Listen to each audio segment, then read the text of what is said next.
एका तरुणीच्या घरात अनधिकृतपणे प्रवेश करून तिचा विनयभंग करण्यात आला। कटरने वार करून व गळा दाबून तिला जीवे मारण्याचा प्रयत्न करण्यात आला। ही धक्कादायक घटना वलगाव पोलीस ठाण्याच्या हद्दीत सोमवार दिनांक 9 नोव्हेंबर रोजी सायंकाळी घडली। या प्रकरणी आरोपीस अटक करण्यात आली आहे। रोशन सुभाष वरगट राहणार पुसदा असे अटक करण्यात आलेल्या आरोपीचे नाव आहे। रोशन हा गेल्या काही दिवसांपासून परिचयातीलच पीडित 19 वर्षीय तरुणीचा पाठलाग करून तिला नेहमी त्रास द्यायचा। मात्र तरुणीने नेहमी या प्रकाराकडे दुर्लक्ष केले। दरम्यान सोमवारी सायंकाळी तरुणी घरी स्वयंपाक करीत होती।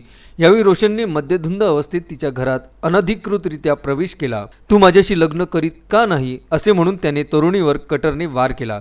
त्यामुळे जखमी झालेली तरुणी ओरडली। त्यावर रोशनने तिचा गळा दाबून जीवे मारण्याचा प्रयत्न केला। त्याचवेळी तरुणीची बहीण व जावई घरी आले। त्यांनी रोशनच्या तावडीतून तरुणीची सुटका केली। त्यानंतर पीडित तरुणीने वलगाव पोलीस ठाण्यात तक्रार दाखल केली। तक्रारीवरून पोलिसांनी आरोपी रोशन विरुद्ध विविध कलमान्वये गुन्हे दाखल केले। Vidarbha news bureau, Amravati.